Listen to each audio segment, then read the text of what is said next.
प्यारे दोस्तों, आप सभी का तालीमी दुनिया जीएस सेंटर चैनल पे स्वागत। भारतीय संविधान में पहले जब ये निर्मित किया गया था तो 395 अनुच्छेद थे, 22 भाग थे और 8 अनुसूचियां थी। लेकिन समय समय पर संसद के द्वारा इसमें संशोधन किए गए तो अब इसमें 448 अनुच्छेद, 25 भाग और 12 अनुसूचियां हैं। 2025 तक जुलाई तक 106 संशोधन किए गए भारतीय संविधान में। आर्टिकल सबसे अहम है और इसकी प्रिम्बल यानी इसकी जो प्रस्तावना है हमें क्या पैगाम देती है, इन सब चीज़ों को हम बहुत सादगी से और बहुत आसान तरीके से समझेंगे। सबसे पहले बात करते हैं संविधान की जन्म की कहानी। 1946 से 1950 तक संविधान सभा की शुरुआत। 1946 में आज़ादी से ठीक पहले भारत में कॉन्स्टिट्यूएंट असेंबली यानी संविधान सभा बनाई गई। इसका काम था भविष्य के भारत का पूरा नक्शा तैयार करना। इस सभा में लगभग 389 मेंबर्स थे जो उस वक्त के अलग अलग सूबों से चुने गए थे। इनका मिशन था एक ऐसा दस्तावेज लिखना जो इस मुल्क की तहरीर यानी पहचान बन जाए। डॉक्टर भीमराव अम्बेडकर को ड्राफ्टिंग कमेटी का चेयरमैन बनाया गया। उन्हें पूरी दुनिया आज फादर ऑफ इंडियन कॉन्स्टिट्यूशन के नाम से याद करती है। उन्हें उनकी खास तौर पर 4 खूबियां थी। कानून की गहरी समझ थी, समाज को बराबरी देने का जज्बा था, तर्क, लॉजिक और इंसाफ का उनके पास नजरिया था, औरतों, दलितों, मजलूमों और कमजोर वर्ग की आवाज उठाने के लिए वो काफी मशहूर थे। उन्होंने रातों की नींद कुर्बान करके एक ऐसी किताब तैयार की जो आने वाले सदियों तक इस देश की रहनुमाई करेगी। भारत के संविधान को बनने में 2 साल 11 माह और 18 दिन का समय लगा। संविधान लिखने में लगभग कुल मिलाकर के 3 साल का वक्त लगा। 296 बार मीटिंग्स हुई, 1000 से ज्यादा संशोधन हुए और आखिरकार 26 नवंबर 1949 को संविधान को अडॉप्ट कर लिया गया। लेकिन यह लागू हुआ 26 जनवरी 1950 को। यही दिन बन गया गणतंत्र दिवस यानी रिपब्लिक डे, और हर साल हम इसी दिन रिपब्लिक डे यानी 26 जनवरी के रूप में मनाते हैं। मेरे प्यारे दोस्तों, भारत की जो संविधान की प्रिम्बल है उसके बारे में बात करते हैं।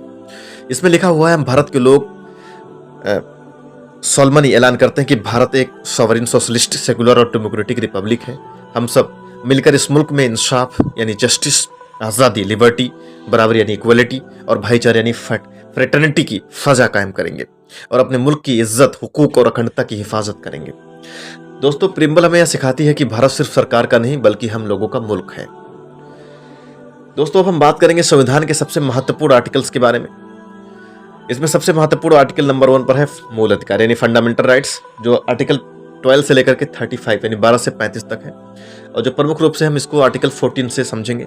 आर्टिकल 14 इक्वलिटी बिफोर लॉ, कानून के सामने बराबरी, यानी हर शख्स बराबर है, किसी की जात, मजहब या रंग या जात पात देखकर भेदभाव नहीं किया जा सकता है।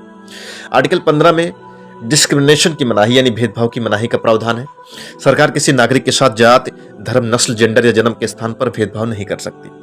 आर्टिकल 16 में नौकरी में भी बराबरी का प्रावधान है। सरकारी नौकरियों में भी सबको बराबरी का मौका दिया जाना चाहिए।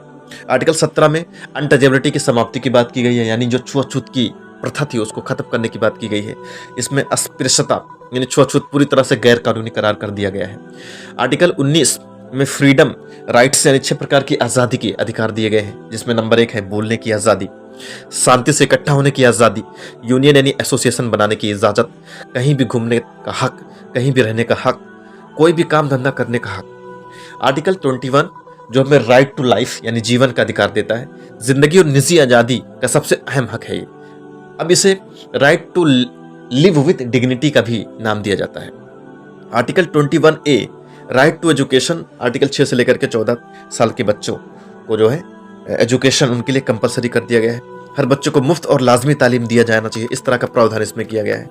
आर्टिकल 22 गिरफ्तारी और हिरासत में हक, इसमें यह प्रावधान किया गया है कि बिना वजह के किसी को भी पकड़ा नहीं जा सकता, किसी को गिरफ्तार नहीं किया जा सकता है। उसके बाद में आर्टिकल 25 से लेकर के 28 तक इसमें फ्रीडम ऑफ रिलीजन यानी धर्म की आज़ादी यानी मजहब की आज़ादी की बात की गई है। भारत में हर इंसान को अपने धर्म को मानने, फैलाने, बदलने और अमल करने की पूरी आज़ादी है। उसके बाद में आर्टिकल 36 से लेकर के आर्टिकल 51 इसमें नीति निर्देश यानी डायरेक्टिव प्रिंसिपल्स ऑफ स्टेट का वर्णन किया गया है। ये सरकार के लिए वसीयत की तरह है, मुल्क को कैसे चलाना चाहिए। सबसे अहम आर्टिकल 39 मेहनत कशों, औरतों, बच्चों की खैर ख्वाही यानी कल्याण की बात की गई है इसमें। आर्टिकल 40 पंचायती राज व्यवस्था की बात की गई है और आर्टिकल 47 में सेहत और पोषण को सुधारने के लिए भी सरकार के ड्यूटी में इसको सम्मिलित किया गया है। उसके बाद फंडामेंटल ड्यूटीज आर्टिकल 51A यानी 51 ये में इसका वर्णन किया गया है। हर नागरिक का फर्ज है कि संविधान की इज्जत करना, आज़ादी की रक्षा करना, भाईचारा बनाए रखना, महिलाओं की इज्जत करना, प्राकृतिक संसाधनों की हिफाजत करना, साइंटिफिक सोच अपनाना। इस तरह से और भी हैं जो इम्पोर्टेंट फंडामेंटल राइट्स में कैटेगराइज किए गए हैं। आगे भाग 5 में सरकार की संरचना यानी यूनियन और स्टेट्स का वर्णन किया गया है। आर्टिकल 52 में प्रेसिडेंट ऑफ इंडिया यानी भारत के राष्ट्रपति, जिसको मुल्क का हेड ऑफ स्टेट कहा जाता है, उसका प्रावधान किया गया है। आर्टिकल 63 में वाइस प्रेसिडेंट यानी राज्यसभा का एक्स ऑफिसो चेयरमैन का भी इसमें प्रावधान किया गया है।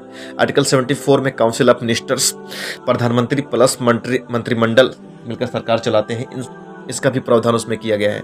आर्टिकल 79 जिसमें पार्लियामेंट यानी संसद की व्यवस्था की गई, उसके लिए प्रावधान इसमें लिखे गए हैं।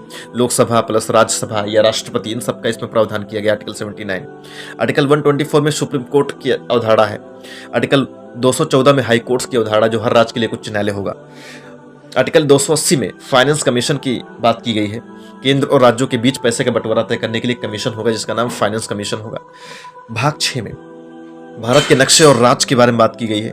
आर्टिकल 1 में इंडिया दैट इज भारत, इसमें भारत को एक यूनियन ऑफ स्टेट्स की संज्ञा दी गई है, यानी भारत जो है एक यूनियन ऑफ स्टेट्स रहेगा। आर्टिकल 2 से लेकर के 3 में नए राज्यों की स्थापना की बात की गई है। नए राज्य बना सकती है, भारत में नए राज्य बनाए जा सकते हैं या उनकी सीमाओं में तब्दीली किया जा सकता है। भाग 7 में इमरजेंसी से जुड़े आर्टिकल्स दिए गए हैं। आर्टिकल 352 जो कि नेशनल इमरजेंसी की अवधारणा को पेश करता है। जब देश की सुरक्षा को बड़ा खतरा हो तो इसमें नेशनल इमरजेंसी राष्ट्रपति के द्वारा लागू करने का प्रावधान है। आर्टिकल 356 यानी इसमें प्रेसिडेंट्स रूल यानी स्टेट इमरजेंसी में सरकार अक्षम हो जाए तो यहाँ पर जो है राष्ट्रपति शासन लाने की भी प्रावधान किया गया है। आर्टिकल 360 में फाइनेंशियल इमरजेंसी यानी बड़ी आर्थिक संकट की हालत, जब हमारे देश में बहुत ज़्यादा आर्थिक तंगी या संकट की हालत आ जाए तो उसके लिए फाइनेंशियल इमरजेंसी का भी प्रावधान संविधान में किया गया है 360 में, आर्टिकल नंबर 360 में। चुनाव और आयोग, ये भाग 8 में इनकी बात की गई है। आर्टिकल 324 इलेक्शन कमीशन की बात करता है, इसकी वकालत करता है कि एक इलेक्शन कमीशन होगा जो चुनाव की देखरेख करेगा, उनकी पारदर्शिता की जांच, चुनाव को पारदर्शी रखेगा और उनकी पवित्रता को बनाए रखेगा। भाग 9 में संविधान की खूबसूरती। भारत का संविधान दुनिया का सबसे लंबा, सबसे ज्यादा लोकतांत्रिक, सबसे समावेशी और इसमें इंसाफ पसंद संविधान है और हर लाइन हमें पैगाम देती है, यह मुल्क सबका है और सबके लिए है। दोस्तों, अगर वीडियो इन्फॉर्मेटिव लगी हो चैनल को प्लीज़ सब्सक्राइब करिए। इसी प्रकार की रोचक और ज्ञानपूर्ण जानकारियाँ पाने के लिए मेरे साथ बने रहिए। चैनल को सब्सक्राइब करिए। बहुत बहुत धन्यवाद।